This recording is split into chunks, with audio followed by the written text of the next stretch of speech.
हो रही है। अभी तक तो हम सनातनी थे कुंभ तक, अब देख रहा हूँ कि जाति की बात हो रही है और सभी लोग बड़ा सेलिब्रेट कर रहे हैं। कुछ लोग अफसोस में सेलिब्रेट कर रहे हैं, कुछ यूं ही खुश हैं और कुछ तो बहुत ही खुश हैं। ये क्या चल रहा है सत्ता पक्ष और प्रतिपक्ष में? ब्रजेश जी, जो आदमी अस्पताल में पड़ा हो, जिसके बुलाने पे कंपाउंडर ना आता हो, वो कहे कि हमारा मुद्दा है इस देश में, सरकार ने मान लिया। उत्तर प्रदेश में कांग्रेस को की इस बात को कोई मानेगा नहीं। देश में भले कहें कि हमारा मुद्दा था, लेकिन मरीज के बुलाने पे डॉक्टर आता है, आप कह रहे हो कंपाउंडर नहीं आता। कंपाउंडर तक ना आए कि आज देख लिए उत्तर प्रदेश में कांग्रेस कंपाउंडर भी कोई होता है। हाँ, तो ये समझ लो आप। तो मुद्दा भले देश में कांग्रेस का हो, लेकिन उत्तर प्रदेश में ये अखिलेश यादव इसमें अपर हैंड पर चल रहे हैं। और बीजेपी भी जानती है कि हमारी लड़ाई अखिलेश यादव से है। यहाँ पर विधानसभा के चुनाव में आज की तारीख में राजनीति दो ध्रुवीय है और सीधी है। और जब से जातिगत जनगणना का ऐलान हुआ है, तब से जिसे हम आप बहुत बड़ा सामाजिक न्याय का साधन मान रहे हैं, ये विभाजन के भी एक आशंका को जन्म दे रही है और इस आशंका से बचा नहीं जा सकता है।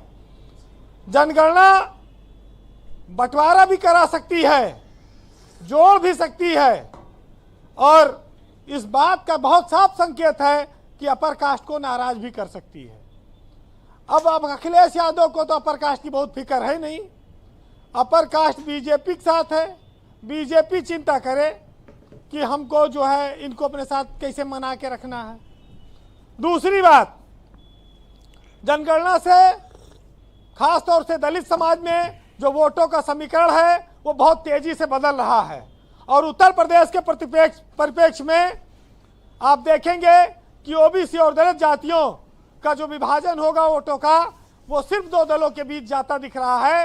वो भाजपा और सपा के बीच जब सीधी लड़ाई होगी तो फिर हर आदमी अपने वोट का फैसला सीधा ही करेगा।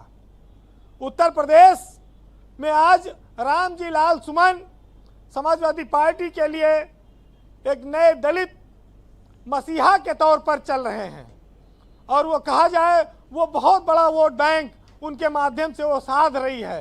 अच्छा, अवधेश प्रसाद की टीआरपी कम हो गई क्या आजकल? हाँ, अवधेश प्रसाद इस समय थोड़ा डाउन है, दूसरे पायदान पे हैं। पहले वाले पे रामजी लाल आ गए, अयोध्या बैट्समैन बदल दिया है समाजवादी पार्टी। तो आज सब डायरेक्ट बात हो रही है, देखो आज कोई लिहाज नहीं होगा। बोलिए वीरेंद्र जी। रामजी लाल सुमन ने भाजपा का घाटा बढ़ा दिया है। अब इस घाटा को पाटने के लिए अंबेडकर जयंती पर पूरे प्रदेश में बूथवार भाजपा ने आयोजन कराया है। लेकिन मायावती का कमजोर होना दलित के लिए एक दो राहे की स्थिति पैदा कर दिया है कि वो या तो बीजेपी के साथ जाए या सपा के साथ जाए। अब जो उसको जितना अपने साथ ले जाए। हम आप जिस जातिगत जनगणना की बात कर रहे हैं, जातिवाद पर बात करना कोई जातिवाद फैलाना नहीं है जी। ये एक सामाजिक सच्चाई है जिस पर बात करनी चाहिए, बात होनी चाहिए। लेकिन यह भी देखना होगा कि इस जनगणना से इस देश में क्या परिवर्तन आएगा और राजनीतिक रूप से किसको नफा और नुकसान होगा। अगर ये करणी सेना वाले टायर फेंकते रहेंगे तो ये समझ लो कि बीजेपी का घाटा ये बढ़ाते रहेंगे। और सियासत में जब लड़ाई सीधी हो, दो ध्रुवीय हो, तो फिर उसमें जब जब विभाजन होगा अपर कास्ट और ओबीसी एससी में, तो आप ये देख लीजिएगा 2027 के चुनाव में ये ठाकुर पंडित ये क्या टिकट के लिए तरस गई हैं। इनका ना भाजपा टिकट देगी ना सपा टिकट देगी, क्योंकि ये सब ओबीसी और दलित पे फोकस कर रहे हैं। तो अपर कास्ट के लिए रास्ता ज्यादा बच नहीं रहा है। और दलित वोटों का जो पोलराइजेशन है 2027 के लिए जो दिखाई पड़ रहा है, मायावती का किला जिस तरह से ढह रहा है, वो साफ है कि भाजपा और सपा के बीच सीधा बंटवारा होगा। और आज की तारीख में समाजवादी पार्टी दलितों के मामले में बहुत आगे चली गई है। चंद्रशेखर आजाद मायावती से ज्यादा पश्चिमी उत्तर प्रदेश में इफेक्टिव हो गए हैं।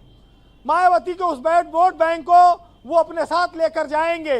अब वो किसके साथ गठबंधन करेंगे ये आगे तय होगा जी। और भाजपा के लिए देखिए एक चिंता की बात तो है दलित कि वो कैसे रोका जाए। ऐसा लग रहा है कि असीम अरुण के शायद लॉटरी लग जाए, उनको डिप्टी सीएम बना दिया जाए। दलित चेहरे के लिए भाजपा बहुत तलाश कर रही है, तो असीम अरुण नए उप मुख्यमंत्री बन सकते हैं आने वाले वक्त में, क्योंकि बीजेपी बन भी रहे होंगे तो आज दलित वोटर की बहुत जरूरत है। आज आपने जो कांड किया है पहले ही नाम डिस्क्लोज कर दिया। मैं इसलिए कह रहा हूं कि ये सब चीजें चर्चा में जनमानस में रहती हैं। आज कोई फिल्टर हम नहीं। लोगों को जो पता लगता है वो बोल देते हैं, लोग समझे ना समझे अलग बात है जी। लेकिन जब भेदभाव जातिगत हो तब सामाजिक न्याय एक मौलिक अधिकार बन जाता है। और इस देश में घोड़ा चढ़ने पर, पानी भरने पर लोगों की पिटाई हुई है, खेतों में जानवर चले जाने पर हत्याएं हुई हैं, जातियों के आधार पर हुई हैं। ये लोग जानते हैं, इसमें कोई शक नहीं है। अन्याय जहां हुआ है वहां स्वीकार करना पड़ेगा जी। लेकिन इस देश में आरक्षण उसी तरह जरूरी है। पहले जातिवाद खत्म करो तब आरक्षण पे बात करो। आरक्षण इसीलिए जरूरी है कि जो दबे कुचले हैं उनको ऊपर लाया जाए। मैं इस बात का पक्षधर हूं। 4 लाइनें कहूंगा, आज कोई शेरो शायरी नहीं, लेकिन कुछ दोहा है, सुनिएगा कि केवल एक दिन की बात नहीं, हम सदियों से सताए गए हैं, हमेशा ऊंच नीच जात पात के फंदे में फंसाए गए हैं। मेरे इस दामन को जरा गौर से देखो यारो, इससे भी छुआछूत के दाग लगाए गए हैं। और जिनका हो गया बेजान जिस्म और नफरत की आग से वो जलाए गए हैं। अगर जलना ही चाहते हो तो समाज का दीपक बनो, कुछ तो रोशनी ही होगी। बहुत शुक्रिया वीरेन जी, बहुत बहुत धन्यवाद ग्राउंड जीरो से अपना फीडबैक, ओपिनियन और पॉलिटिकल ऑब्जर्वेशंस हम तक पहुंचाने के लिए। बहन भाइयों, हम इस परिचर्चा का दूसरा चरण प्रारंभ करते हैं। मेरे साथ उत्तर प्रदेश में